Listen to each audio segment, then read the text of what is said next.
Good morning my dear students. ఈరోజు మనం banking సబ్జెక్ట్లో దేశీయ బ్యాంకర్ల గురించి డిస్కస్ చేసుకోబోతున్నాం. వీళ్ళనే మనం ఇండిజీనియస్ బ్యాంకర్స్ అని కూడా అంటాం. ఇండిజీనియస్ బ్యాంకర్స్ని తెలుగులో దేశీయ బ్యాంకర్లు అంటారు. ఈ ఇండిజీనియస్ బ్యాంకర్స్ అంటే ఎవరు అంటే మనం సమాజంలో చూసేటువంటి వడ్డీ వ్యాపారస్తులు, మారువళ్ళీలు, వీళ్ళందరూ కూడా దేశీయ బ్యాంకర్లు. వీళ్ళందరూ అన్రికగ్నైజ్డ్ సెక్టార్కి చెందినటువంటి బ్యాంకర్స్. అంటే రికగ్నైజ్డ్ సెక్టార్కి వచ్చేటువంటి బ్యాంకర్స్ ఎవరుంటారు అంటే ఎప్పుడు కూడా మనకి కమర్షియల్ బ్యాంక్స్ కానీ, అలాగే కమర్షియల్ బ్యాంక్స్తో పాటు nationalised banks, RBI, cooperative banks, ఇవన్నీ కూడా రికగ్నైజ్డ్ సెక్టార్కి చెందినటువంటి బ్యాంకర్స్. ఇక అంటే వీళ్ళందరూ కూడా గవర్నమెంట్ అండ్ లా తరఫున అంటే లీగల్లీ వీళ్ళందరూ రికగ్నైజ్డ్ అయినటువంటి బ్యాంకర్స్ అనమాట. సో వీటికి సంబంధించినటువంటి యాక్ట్స్ కూడా మనకి ఉంటాయి. కానీ దేశీయ బ్యాంకర్లకి సంబంధించినంత వరకు ఏంటంటే వీళ్ళు అన్రికగ్నైజ్డ్ సెక్టార్. వీళ్ళకి సంబంధించి ఎలాంటి చట్టాలు కూడా ఉండవు. ఎందుకంటే వీళ్ళు వాళ్ళ యొక్క బిజినెస్తో పాటుగా బ్యాంకింగ్ బిజినెస్ చేయొచ్చు, లేదంటే సపరేట్గా బ్యాంకింగ్ బిజినెస్ కూడా చేయొచ్చు. సో ఇలా వాళ్ళు దేశీయ బ్యాంకులు అనేవాళ్ళు అన్రికగ్నైజ్డ్ సెక్టార్కి చెందిన వాళ్ళు. అంటే వీళ్ళు దేశీయ బ్యాంకర్ అని చెప్పి వీళ్ళకి ఎలాంటి రికగ్నిషన్, గుర్తింపు కూడా స్పెషల్గా ఉండదు. సమాజంలో వీళ్ళు వడ్డీ వ్యాపారస్తులు ఉన్నారనుకోండి, ఫర్ ఎగ్జాంపుల్ వీళ్ళు ఏం చేస్తారు, ఎవరికి అప్పులు అవసరమైతే వాళ్ళకి వడ్డీకి డబ్బులు ఇస్తూ ఉంటారు. సో వాళ్ళకి స్పెషల్గా అయినా రికగ్నైజేషన్ ఉంటుందా అంటే ఉండదు. కానీ సమాజంలో ఉండేటువంటి వ్యక్తులు వాళ్ళని పలానా అవసరానికి మనకి డబ్బులు కావాలి అంటే పలానా ఏ దగ్గరికి వెళ్తే అతను వడ్డీకి డబ్బులు ఇస్తాడు, సో అతను వడ్డీ వ్యాపారం చేస్తాడు అని అతని దగ్గరికి వెళ్ళి తెచ్చుకుంటారు. బట్ వీళ్ళకి ఎలాంటి రికగ్నైజేషన్ గవర్నమెంట్ నుంచి కానీ లీగల్గా కానీ ఉండదు. కాబట్టి ఈ దేశీయ బ్యాంకర్ని మనం అన్రికగ్నైజ్డ్ సెక్టార్కి చెందినటువంటి బ్యాంకర్స్గా చెప్పుకోవడం జరుగుతుంది. ఈ దేశీయ బ్యాంకర్లు ఎక్కువగా మన సమాజంలో చూసేవాళ్ళు ఎవరు అంటే వడ్డీ వ్యాపారస్తులు, అలాగే మారువళ్ళీలు. వీళ్ళు ఏం చేస్తారంటే కొన్ని వస్తువులను తనఖా పెట్టుకుని అప్పు ఇవ్వచ్చు, లేదు అంటే తనఖా పెట్టుకోకుండా అప్పు ఇవ్వచ్చు. కానీ ఖచ్చితంగా వడ్డీ తీసుకుంటారు. వీళ్ళు ఇచ్చినటువంటి అప్పు మీద ఖచ్చితంగా వడ్డీ అనేది వసూలు చేస్తారు. ఈ వడ్డీని వసూలు చేసేటప్పుడు దేశీయ బ్యాంకర్లు చాలా ఎక్కువ మొత్తంలో వడ్డీని వసూలు చేయడం జరుగుతుంది. కానీ లోన్ ఇవ్వడానికి ఎక్కువ టైం తీసుకోరు. ఫర్ ఎగ్జాంపుల్ మనం బ్యాంక్కి వెళ్ళామనుకోండి, మీకు ఒక లోన్ కావాలి అంటే ఖచ్చితంగా మీరు షూరిటీ ఏదో ఒక డాక్యుమెంట్స్ తీసుకెళ్ళాలి. తీసుకెళ్ళిన తర్వాత వాటిని ఖచ్చితంగా బ్యాంకర్స్ అవి కరెక్ట్గా ఉన్నాయా లేదా అని చెప్పి చెక్ చేసి ఆ తర్వాత మీకు లోన్ ప్రొవైడ్ చేయడానికి కొంత సమయం అనేది పడుతుంది. కానీ దేశీయ బ్యాంకర్లు లోన్ ఇవ్వడానికి, అప్పులు ఇవ్వడానికి పెద్దగా సమయం తీసుకోరు. కాబట్టి అలాగే ఎలాంటి లీగల్ డాక్యుమెంట్స్ అవసరం ఉండదు, అప్లికేషన్ ఫిల్ చేయాల్సిన అవసరం ఇలాంటివి ఏమీ కూడా ఉండవు దేశీయ బ్యాంకర్ల దగ్గర. సో అందుకని అన్ఎడ్యుకేటెడ్ పీపుల్ ఎవరైతే ఉంటారో వాళ్ళందరూ కూడా ఎక్కువగా ఈ దేశీయ బ్యాంకర్ల ద్వారా వాళ్ళ యొక్క అవసరాలు తీర్చుకోవడానికి అప్పులు తీసుకోవడం జరుగుతుంది. అసలు ఈ ఇండిజీనియస్ బ్యాంకర్స్కి వచ్చేసరికి మనకి ఇంపార్టెన్స్ ఏంటి, అసలు ఇండియాలో ఇండిజీనియస్ బ్యాంకర్స్ యొక్క ఇంపార్టెన్స్ ఏంటో చూద్దాం. అసలు దేశీయ బ్యాంకుల యొక్క ప్రాముఖ్యత ఏంటి అంటే ఫస్ట్ వన్ యాక్సెప్టింగ్ డిపాజిట్స్. వీళ్ళు డిపాజిట్లని అంగీకరిస్తారంటే స్వీకరిస్తారు, డిపాజిట్లు సేకరిస్తారు. ఇప్పుడు కొంతమంది వ్యక్తులు దేశీయ బ్యాంకర్లుగా ఉంటూ ఎవరి దగ్గర అయితే ఎక్కువ డబ్బులు ఉంటాయో వాళ్ళ దగ్గర డబ్బుల్ని వాళ్ళు డిపాజిట్ రూపంలో తీసుకుని వాళ్ళకి ఎక్కువ వడ్డీ రేటు ఇస్తామని చెప్పి ఆశ చూపడం జరుగుతుంది. అందుకని ఎక్కువగా బ్యాంకుల్లో వచ్చేటువంటి వడ్డీ రేటు కంటే దేశీయ బ్యాంకర్ల దగ్గర డిపాజిట్ చేసినటువంటి మొత్తానికి వడ్డీ రేటు చాలా ఎక్కువగా ఉంటుందనే ఉద్దేశంతో ప్రజలు కూడా ఎక్కువ దేశీయ బ్యాంకర్లకి మొగ్గు చూపడానికి కారణం ఏంటంటే వాళ్ళు చేసినటువంటి డిపాజిట్ మీద ఎక్కువ మొత్తంలో వడ్డీ అనేది దేశీయ బ్యాంకర్లు ఇవ్వడం జరుగుతుంది. కాబట్టి ప్రతి ఒక్కరు కూడా వాళ్ళ యొక్క పొదుపుకు సంబంధించినంత వరకు ఆ పొదుపు మొత్తాన్ని దేశీయ బ్యాంకర్ల దగ్గరే డిపాజిట్ చేయాలని అనుకుంటూ ఉంటారు. సో ఈ దేశీయ బ్యాంకర్లు డిపాజిట్లని స్వీకరిస్తారు. చిన్న చిన్న మొత్తాల్లో ఉండేటువంటి పొదుపుల్ని సమీకరించడంలో ఈ దేశీయ బ్యాంకర్లు ఉపయోగపడతారు. కాబట్టి అంటే ఇక్కడ దేశీయ బ్యాంకర్లు చిన్న చిన్న మొత్తాల్లో ఉన్నటువంటి పొదుపుల్ని సేకరించి ఆ మొత్తాన్ని ఎవరికైతే అప్పులు అవసరమో, లోన్స్ ఎవరికి అవసరం అవుతాయో, రుణాలు వాళ్ళకి రుణం ఇవ్వడం అనేది జరుగుతుంది. సో ఇక్కడ పొదుపుని పెట్టుబడిగా మార్చడంలో దేశీయ బ్యాంకులు ఉపయోగపడతారు. సో డిపాజిట్స్ని యాక్సెప్ట్ చేస్తారు. అలాగే అడ్వాన్సింగ్ లోన్స్ని కూడా ప్రొవైడ్ చేస్తారు.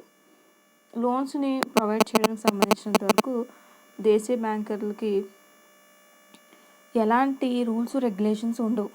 అంటే ఫర్ ఎగ్జాంపుల్ ఒక వ్యక్తికి డబ్బులు అవసరమైనవి అనుకోండి, నీకు ఎందుకు ఏంటి అని కూడా అడగరు. నువ్వు ఇంత వడ్డీకి ఒప్పుకుంటే నీకు లోను ప్రొవైడ్ చేస్తామని చెప్పి వెంటనే నిమిషాల్లోనే వాళ్ళకి లోన్ని వాళ్ళు ప్రొవైడ్ చేయడం జరుగుతుంది. సో ఇంత తక్కువ సమయంలో అప్పు పొందడానికి అవకాశం ఉంటుంది. కాబట్టి ప్రజలు ఎక్కువగా వాళ్ళ యొక్క అప్పుకు సంబంధించినటువంటి అవసరాలు తీర్చుకోవాలి, ఏదైనా మొత్తం అప్పుగా కావాలి అన్నప్పుడు దేశీయ బ్యాంకుల దగ్గరికి ఎక్కువగా వెళ్ళడం జరుగుతుంది. సో ప్రజలకు అవసరమయ్యేటువంటి రుణ అవసరాలని తీర్చడానికి కూడా దేశీయ బ్యాంకులు అనేవాళ్ళు ఉపయోగపడతారు. అలాగే బిజినెస్ ఇన్ హుండీస్, వ్యాపార హుండీల ద్వారా కూడా వీళ్ళ యొక్క బ్యాంకింగ్ బిజినెస్ అనేది జరుగుతూ ఉంటుంది. అంటే ఇక్కడ హుండీల్ని మనం దేశీయ బ్యాంకుల దగ్గర కూడా డిస్కౌంట్ చేసుకునే అవకాశం ఉంటుంది. మన బిల్స్ ఉంటాయి, మీకు రిసీవ్డ్ బిల్స్, పేయింగ్ బిల్స్, వాటిని మనం దేశీయ బ్యాంకర్ల దగ్గర డిస్కౌంట్ చేసుకోవచ్చు. సో ఇదే ఫెసిలిటీ మనకి బ్యాంక్స్ కూడా ప్రొవైడ్ చేస్తాయి. బట్ బ్యాంక్స్కి వెళ్ళే అంత అవకాశం లేని వాళ్ళు, అలాగే ఎక్కువగా దేశీయ బ్యాంకర్ల దగ్గర ఎక్కువగా వ్యవహారాలు చేసేటువంటి వ్యక్తులు వాళ్ళ యొక్క హుండీస్ని కూడా దేశీయ బ్యాంకర్ల దగ్గరే డిస్కౌంట్ చేసుకోవడానికి అవకాశం ఉంటుంది. సో దేశీయ బ్యాంకర్లు ఈజీగా మన బిల్స్ని, వ్యాపార హుండీల్ని డిస్కౌంట్ చేసుకునేటువంటి అవకాశం కల్పిస్తారు. అలాగే ఈ దేశీయ బ్యాంకులు హుండీల రూపంలో కూడా బ్యాంకింగ్ వ్యవహారాన్ని నిర్వహించే అవకాశం కూడా ఉంది. నెక్స్ట్ వన్ ఏంటంటే నాన్ బ్యాంకింగ్ ఫంక్షన్స్ కూడా చేస్తూ ఉంటారు.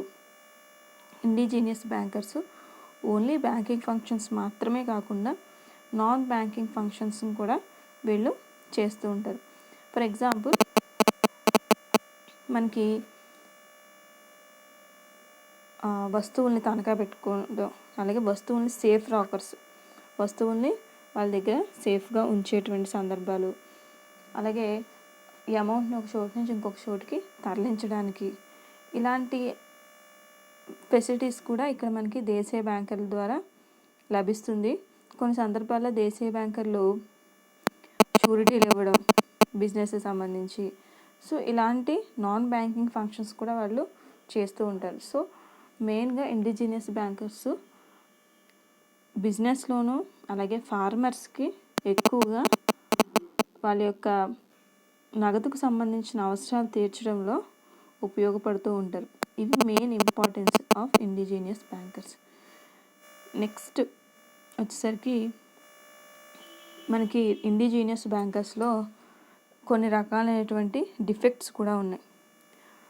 What are the defects of indigenous bankers అంటే, ఇక్కడ దేశీయ బ్యాంకులు అన్రికగ్నైజ్డ్ సెక్టార్కి చెందిన వాళ్ళని చెప్పుకున్నాం. సో అన్రికగ్నైజ్డ్ సెక్టార్ కాబట్టి అక్కడ సెక్యూరిటీ అనేది చాలా తక్కువగా ఉంటుంది. దాంతోపాటు మనకి ఇక్కడ కొన్ని లోపాలు ఇవ్వడం జరిగింది. 1 by 1 డిస్కస్ చేసుకుందాం. First one, combining banking and non banking business. Banking మరియు నాన్ బ్యాంకింగ్ విధుల్ని కలపడం. అంటే వీళ్ళు బ్యాంకింగ్ వ్యవహారాలు చేస్తారు, అలాగే నాన్ బ్యాంకింగ్ వ్యవహారాలు కూడా చేస్తూ ఉంటారు. సో దీనివల్ల ఇక్కడ క్లారిఫికేషన్ అనేది కస్టమర్స్కి తక్కువగా ఉంటుంది. అలాగే బ్యాంకింగ్ వ్యవహారాల్లో నాన్ బ్యాంకింగ్ వ్యవహారాలు కూడా కల్పిస్తూ ఉంటారు. ఫర్ ఎగ్జాంపుల్ మనకి బ్యాంకింగ్ వ్యవహారాల్లో ఎప్పుడు కూడా అన్‌ప్రొడ్యూస్డ్ వాటి కోసం బ్యాంకింగ్ ఫెసిలిటీస్ని ఎప్పుడూ కూడా బ్యాంకర్స్ ప్రొవైడ్ చేయరు. ఫర్ ఎగ్జాంపుల్, మీ ఇంట్లో పెళ్ళికి మీకు డబ్బులు కావాలి, ఊరి జనం అందరినీ పిలిచి భోజనాలు పెట్టడానికి. సో ఇలాంటి ఇక్కడ ఎలాంటి ప్రయోజనం ఉంది, ఆర్థిక వ్యవస్థకి ఏమైనా ప్రయోజనం ఉందా దానివల్ల? అక్కడ ఏమైనా వస్తువుల ఉత్పత్తి జరుగుతుందా? సో ఇలాంటి ప్రొడక్షన్కి అవకాశం లేనటువంటి ఇన్వెస్ట్మెంట్స్ అనేవి బ్యాంక్స్ చేయడానికి అప్పులు ఇవ్వవు, కానీ దేశీయ బ్యాంకులు ఇస్తారు.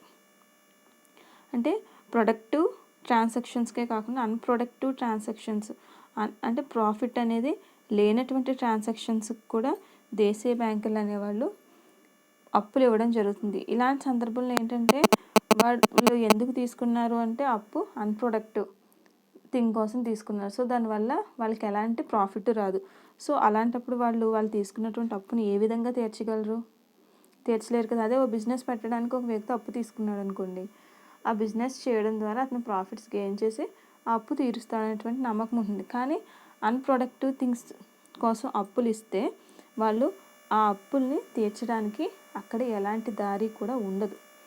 సో ఇలాంటి వాటికి దేశీయ బ్యాంకర్లు రుణాలు ఇవ్వడం వల్ల ఆ రుణం అనేది తీర్చలేక, ఫర్ ఎగ్జాంపుల్ రైతులు కావచ్చు, అలాగే అన్ఎడ్యుకేటెడ్ పీపుల్, నిరక్షరాస్యులు చాలామంది ఆ వడ్డీ రేట్లు సరిగ్గా తెలియక, అలాగే వాళ్ళు తీసుకున్నటువంటి అన్ప్రొడక్టివ్ ట్రాన్సాక్షన్స్ కోసం తీసుకున్నటువంటి లోన్స్ని తీర్చేటువంటి దారి కనిపించక అప్పులు పాలైపోయేటువంటి సందర్భాలు మనం సమాజంలో చాలా చూస్తూ ఉంటాం.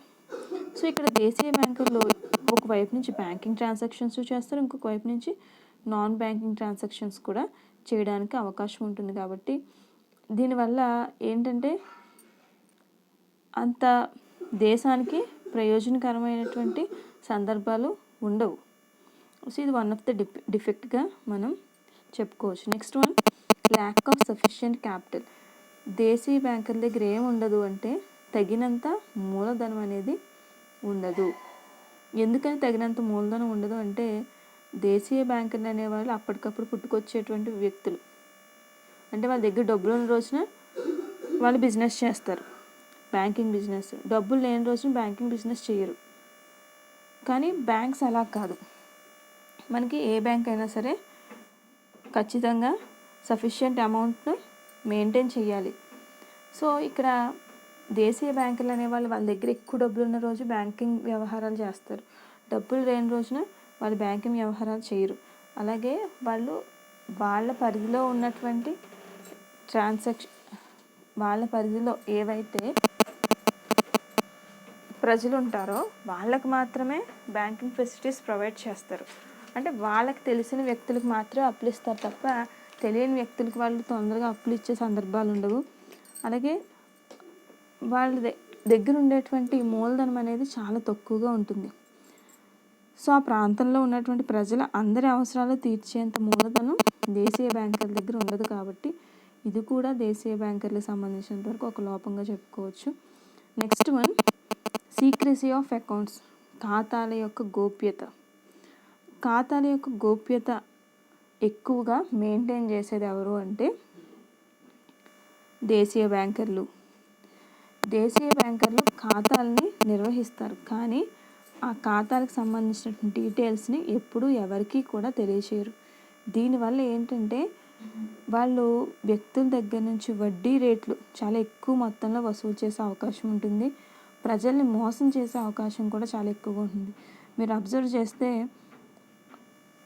ఎక్కువగా వ్యవసాయం చేసేటువంటి రైతులు వడ్డీ వ్యాపారుల దగ్గర నుంచి అప్పులు తీసుకుంటారు, కానీ వాళ్ళకి ఎంత వడ్డీ రేటు, అసలు వాళ్ళు తీసుకున్నటువంటి అప్పుకి తీసుకున్నటువంటి రోజు నుంచి ప్రస్తుత రోజుకి ఎంత వడ్డీ రేటు చొప్పున ఎంత అమౌంట్ పే చేయాలి, ఇలాంటి విషయాలకు సంబంధించి వాళ్ళకి నిరక్షరాస్యులైనటువంటి ఖాతాదారులకి, అలాగే నిరక్షరాస్యులైనటువంటి రైతులకి అంతగా వాటి గురించినటువంటి ఇన్ఫర్మేషన్ తెలీదు. వాళ్ళకి ఆ సమాచారం ఏమీ తెలియదు. ఫర్ ఎగ్జాంపుల్ వీళ్ళు ఒకవేళ అడిగినా వాళ్ళు అకౌంట్స్ సంబంధించిన డీటెయిల్స్ ఏం చెప్పరు. ఫర్ ఎగ్జాంపుల్ మీరు ఒకటి అబ్జర్వ్ చేస్తే ఏ బ్యాంకుకి వెళ్ళినా సరే బ్యాంకర్స్, ఇప్పుడు కమర్షియల్ బ్యాంక్స్ మనం ఏ ఎస్బీఐకి వెళ్ళామనుకోండి, మీ ఖాతా ఓపెన్ చేసినప్పుడే మీకు ఒక పాస్బుక్ ఇచ్చేస్తారు. ఆ పాస్బుక్లో మీ ఖాతాకు సంబంధించిన ప్రతి ట్రాన్సాక్షన్ కూడా అందులో ప్రింట్ చేయడం జరుగుతుంది. సో దానివల్ల మీరు ఎప్పుడు ఎంత అమౌంట్ కట్టారు, ఎంత అమౌంట్ మీరు తీసుకున్నారు, డ్రా చేసినవి ఎంత, పే చేసినవి ఎంత, అంత క్లారిటీగా ఉంటుంది.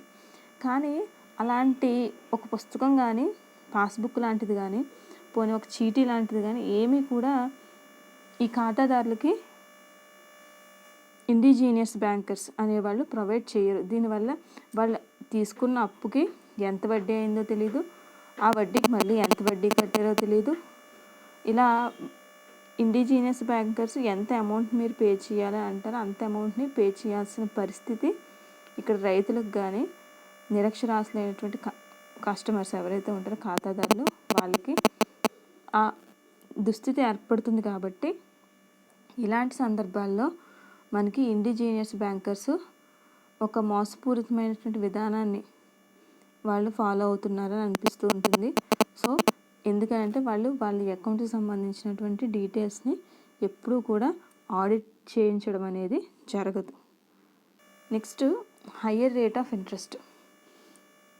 ఎప్పుడు వడ్డీ వ్యాపారస్తుల దగ్గర మనం అప్పుకు వెళ్ళిన మన నార్మల్ బ్యాంక్స్లో ఉండేటువంటి అప్పుకు సంబంధించినటువంటి వడ్డీ రేటు కంటే ఎక్కువ వడ్డీ రేటే ఉంటుంది.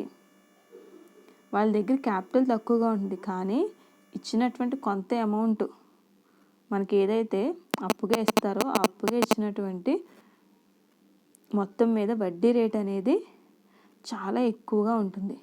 దీనివల్ల అంత ఎక్కువ రేట్లో వడ్డీలు కట్టుకోలేక రైతులు కానీ, గ్రామాల్లో ఉండేటువంటి ప్రజలు కానీ వాళ్ళు అప్పుల పాలైపోయి వాళ్ళ యొక్క ఆస్తుల్ని పోగొట్టుకునేటువంటి సందర్భాలను మనం చూస్తూ ఉంటాం.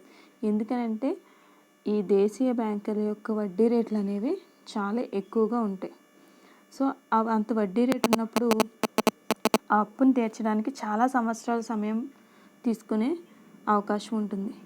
మళ్ళీ వడ్డీ మీద వడ్డీ, వడ్డీ మీద వడ్డీ వేసుకుంటూ చక్రవడ్డీ అని, వడ్డీ మీద వడ్డీలు అని చెప్పి వాళ్ళు ఇంకా ఎక్కువ మొత్తాల్లో వడ్డీలు వసూలు చేస్తూ ఉంటే ఇంకా రైతులు కానీ, ఈ నిరక్షరాస్యులైనటువంటి ఖాతాదారులు ఎప్పటికీ అప్పులు తీర్చలేక బాధపడేటువంటి సందర్భాల వల్ల ఈ దేశీయ బ్యాంకర్లు అంత ప్రయోజనకరంగా కనిపించరు. నెక్స్ట్, ఇలా ఈ దేశీయ బ్యాంకర్లు ఇంత ఇష్టం వచ్చినట్టు వీళ్ళు బ్యాంకింగ్ వ్యవహారాలు చేయడానికి ముఖ్య కారణం ఏంటి అంటే ఈ దేశీయ బ్యాంకర్లపై, ఇండిజీనియస్ బ్యాంకర్స్పై ఆర్బీఐ యొక్క కంట్రోల్ అనేది అసలు ఉండదు. రిజర్వ్ బ్యాంక్ ఆఫ్ ఇండియా మనకి ఆర్బీఐ యొక్క కంట్రోలింగ్ ఉన్నటువంటి బ్యాంక్స్ అన్నీ కూడా రికగ్నైజ్డ్ బ్యాంక్స్. ఆ ఆర్బీఐ కంట్రోలింగ్ లేనటువంటి బ్యాంక్స్ ఏంటి అంటే మనకి ఇండిజీనియస్ బ్యాంకర్స్, దేశీయ బ్యాంకర్లకి మీద ఏ విధమైనటువంటి ఆర్బీఐ కానీ అలాగే గవర్నమెంట్ యొక్క కంట్రోలింగ్ అనేది కానీ ఉండదు. సో దీనివల్ల వాళ్ళకి ఇష్టం వచ్చినటువంటి వడ్డీ రేట్లు ఎప్పటికప్పుడు మార్చేస్తూ ఉంటారు. సో దానివల్ల ప్రజలు ఎక్కువగా ఇబ్బందులకి గురవుతూ ఉంటారు. ఇవి ఇండిజీనియస్ బ్యాంకర్స్ సంబంధించినటువంటి డిఫెక్ట్స్. Thank you.